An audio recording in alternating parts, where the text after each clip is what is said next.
Olá, meus amigos, sejam muito bem-vindos ao canal do Misael Honório. Hoje nós vamos falar a respeito do inferno e do purgatório. Então, sejam bem-vindos ao canal do Misael Honório. Vamos aprofundar como a igreja aterrorizava a população na época média, na Idade Média. Deixe o seu like, seu dislike, o compartilhamento aí, ok? Então vamos lá. Vamos comentar um pouco sobre isso, ok? Hoje em dia, quando as pessoas ouvem o inferno, é mais provável que pensem num episódio sobrenatural ou uma história de quadrinha. Na época da Idade Média, tinha muitas lendas e muitas imagens esculpidas nas entradas nas igrejas como forma de arte ou alguma coisa que chamasse atenção. Na era medieval, todo mundo era ignorante sem educação. Então a palavra inferno aterrorizava as pessoas. O inferno era descrito como uma besta feroz que devorava pecadores que não aceitavam a Igreja Católica. Isso era a primeira coisa que as pessoas tinham que passar antes de ir para o santuário celestial. Era muito diretamente, se não obedecesse à igreja, ia para o inferno. A igreja naquele tempo era muito sutil, para não dizer o contrário. Vai vendo, hein? O purgatório na religião católica é um estado intermediário que vem depois que a pessoa morre. A pessoa pode expiar os seus pecados antes de ir para o céu. Na época medieval, os frequentadores da igreja ficavam preocupados: quanto tempo eu vou ficar lá no purgatório? Mas havia muitas maneiras garantidas, uma maneira de você sair do purgatório e ir diretamente para o inferno. Sabe qual é? Para isso, vocês tinham que fazer uma doação em dinheiro ou em bens para a igreja.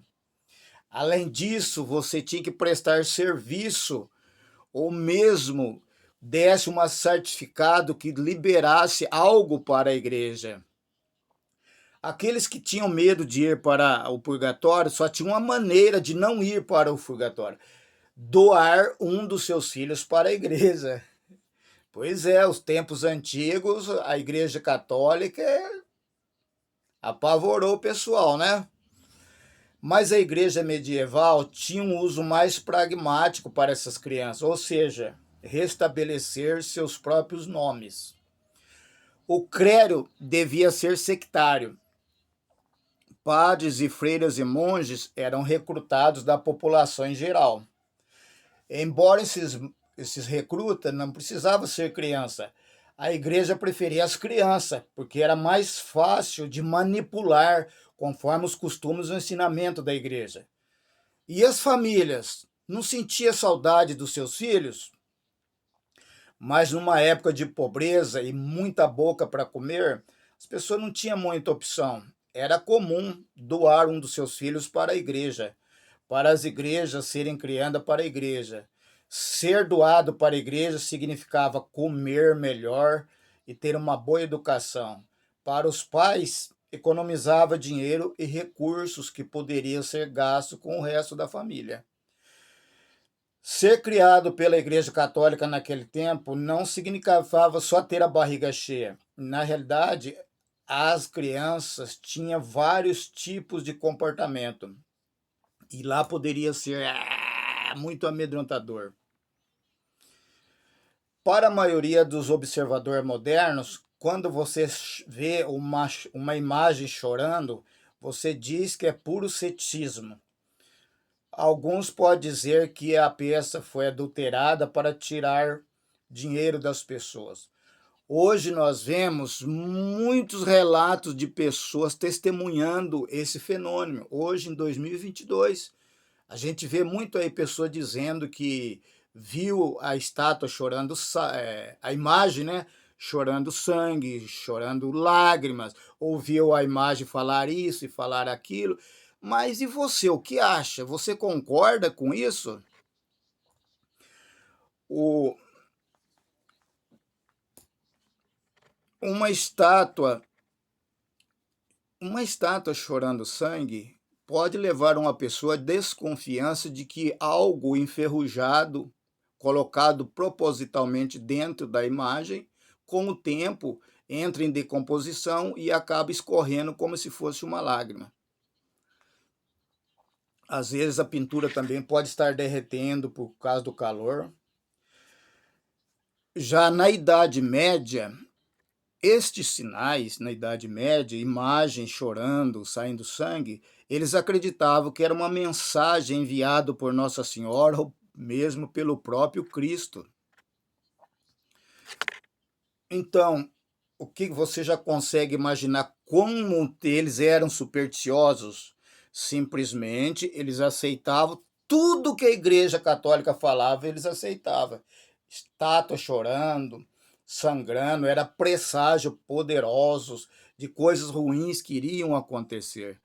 Uma interpretação bastante útil para uma igreja que buscava uma obediência ao pé da letra.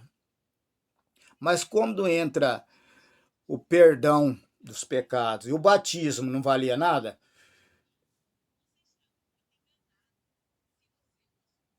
se você pecasse, os seus pecados fossem grandes, e se você tivesse dinheiro, tudo poderia ser perdoado se você comprasse o seu perdão.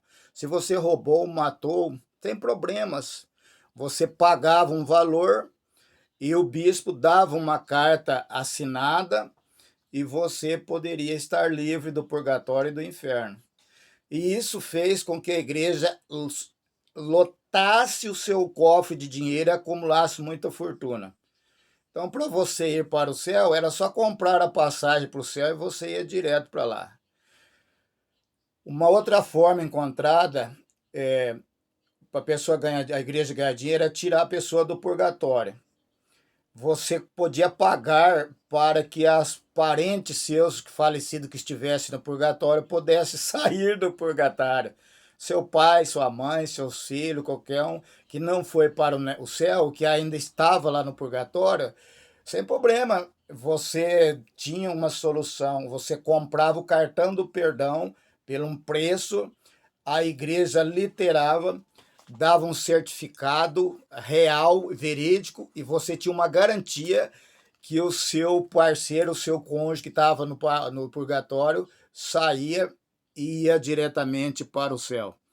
Então você vê que naquela época o dinheiro comprava tudo.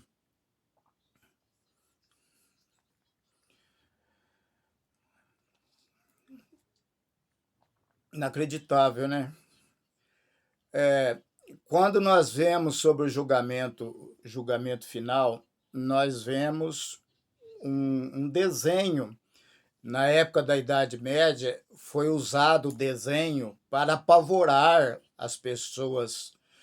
Uma vez que entrava dentro da igreja, eles entravam dentro da igreja e viam o juízo final, as pinturas celestiais de um lado, os obedientes que iam para o céu com Deus, e do outro lado, os pecadores que iam para o lago de fogo, estátua de fogo sendo torturada, imagens de pecadores sendo tribulados lá no inferno. A igreja congregou Giotto di Bondoli para poder fazer essa pintura dentro da abóbada da igreja para aterrorizar as pessoas. Para a igreja medieval, para ter um controle, poder e controle sobre as pessoas, era rivalizado somente para ganhar dinheiro. Os oficiais das igrejas em todos os níveis eram incumbidos de vender certificados do purgatório. Também divulgavam que trabalhar para a igreja dava um direito a uma posição social de um lugar lá no céu. Essa ganância por dinheiro era tão grande que os paraconianos eram constantemente avisados que a renda que sobrasse do seu pagamento teria que ser doado para a igreja. As doações que as igrejas recebiam, a mais comum era a sobra de dinheiro do seu pagamento, do seu salário. Vaca, cavalo, porco, galinha. Naquela época, qualquer animal era usado em troca ou venda. As famílias mais ricas eram pressionadas a fazer doações fabulosas mais generosa para poder entrar no céu, comprar bancos, comprar janelas, castiçais de ouro ou prata, toalhas de linhos, ou até mesmo doar terreno para a igreja daquela época. Aí inventaram então o inferno, tirado do livro O Inferno de Dante. Você já leu a história O Inferno do Dante? Você vai ver com detalhes que aterroriza qualquer um credo, até um ateu. Era uma comédia que o Dante escreveu, que não tinha nada divino. Foi um dos maiores poemas já escrito, não só por conter em suas escrituras, em 1233 versos, mas por ter sido fonte de inspiração dentro da arte, resultando em dezenas de artes sobre a viagem que o Dante fez para o inferno. Então, essa obra de arte que o Dante, você pode procurar lá as obras do Dante, ele viajou para o inferno. Então, ali ele conta, explica nos mínimos detalhes o que ele viu lá no inferno. Mas isso na época medieval, em que existia muita ignorância, analfabetismo e falta de informação. Mas hoje, meus irmãos, em pleno 2022, nós ainda vemos pessoas, acredite se quiser, pessoas vendendo caroço de feijão, colher de pedreiro, tijolo, meia, fronha de travesseiro, toalha, lençol, perfume ungido, flor, sabonete ungido, sal ungido e outras cositas a mais ainda é vendido dentro da igreja. Recentemente, eu conversei com um pastor da Angola, cidadão muito inteligente, muito bem vestido, né? Muito educado, e ele veio aqui na cidade de Bandeirantes conversar comigo e me conhecer, e a gente foi a comentar a respeito de uma senhora que é membro da igreja dele lá na cidade de Cambará. E essa senhora não estava mais pagando dízimo, devolvendo o dízimo, porque ela estava construindo a casinha dela. Ela e o esposo estavam construindo a casinha dela. Então o pastor veio e disse para ela: olha, irmã, a senhora precisa acertar com Deus esses 14 meses de dízimo que a senhora está devendo. E também tem que pagar os juros desses 14 meses e também o subjuro em cima do juro. Porque se a irmã morrer devendo para Deus, roubando a Deus, a irmã vai para o inferno. Isso que eu estou dizendo para você aqui aconteceu agora em 2022. 2022, ameaçando a pessoa de ir para o inferno. O interessante é que a maioria dos líderes religiosos hoje continuam pegando as suas doações, alegando que 10% é para obra, 10% é de Deus. Se você não devolver o dízimo, você está roubando. E como o ladrão não tem parte no reino do céu, então você vai para o inferno. Só que esses líderes não conseguem explicar como que o ladrão na cruz, com o Cristo ressuscitado, ali todos que leem a Bíblia sabem disso, o ladrão disse para Jesus assim: mestre, lembra-te de mim quando estiveres no teu reino. E na ânsia da morte, Jesus disse para ele: em verdade vos digo hoje, estarás comigo no paraíso. Jesus disse para o ladrão: estarás comigo no paraíso. E esse ladrão, ele não tinha religião, ele não era batizado na água, ele não tomava a ceia, não comia a hóstia, não pagava dízimo e nem foi para o purgatório, ok? Um abraço a todos. Chega de ser enganado, hein?